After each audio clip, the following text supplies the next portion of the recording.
So, my personal experience, I don't think that learning should be stressful. It gives kids such a negative connotation for school and learning, and sometimes even saying those words can set off their fight and flight response, and they're just gonna fight you, or they're just gonna shut down. You can see it happen. uh, there's a lot of games you can play. Fun games kids learn whenever their amygdala, the little stress fight and flight, is down, calmed. Whenever the frontal cortex here is, they're in a real relaxed state, they're in a safe environment, they're in a safe place. That's when learning happens. And so we learn best whenever we're having a good time, when we're really feeling good, we're feeling safe, and we're having a good time. So learning fun should be real.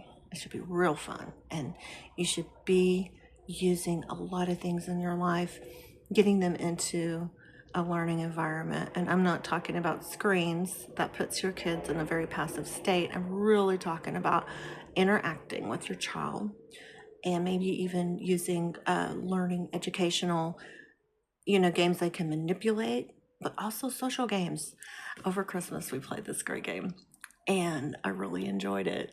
We all got a Post-it note and wrote an object or an animal or a plant or something on it, and you post it on the head of the person next to you. Everybody goes around asking the questions to try to figure out what I am. And later on, I was like, yeah, this isn't much different than what Carl Linnaeus did as he looked around him, saying, we ought to have categories for these animals. We ought to have categories for these plants. We started using the Latin names for them all. These are the animal kingdom and the plant kingdom to begin with. And how could you tell if something was living? What was the qualification? How do you categorize the living and the unliving? And he went on. And of course, we added Monera and Protista and all kinds of things, the fungi. Oh, the fungi. He's a fun guy. Fun guys and fun gals. I know all of the other things were added after we had microscopes, and we could debate and we could talk about, is a virus alive? Is the virus alive? And if so, why?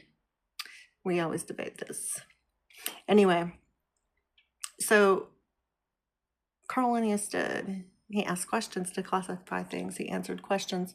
And so I think it's great. I think it's a great game to play with your kids, and it gets them thinking.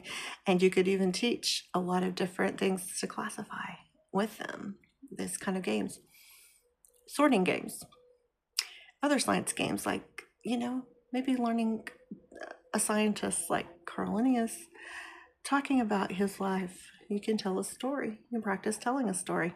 You can put a whole bunch of index cards together and set them on the table during supper time. Pull out a card, research it, maybe even right there with your phone. We have so much at our disposal. Learn about these people. Find out. Explorers, historical figures. Who were they? When did they learn? When did they live? How did they live? How was living different than the way it is now? Learning for kids should be an interactive, positive way to scratch that curiosity bug. And if you're asking questions and they see you finding answers, they're going to know that asking questions is great. They're going to know, hey, this is a great way to learn. And how young should your child be? I think it's great to keep them from the time that they're little in that atmosphere constantly. You never know how that youngest child is what they're gonna understand and what they're gonna perceive. My 18-month-old was asking why, and she wanted a real answer. So don't discount your child. Keep your attitude and your environment a learning environment, and help them to learn to really enjoy discovery. That's at the heart of being human. Let's go find out. Let's find out together. Until next time, I hope you get real.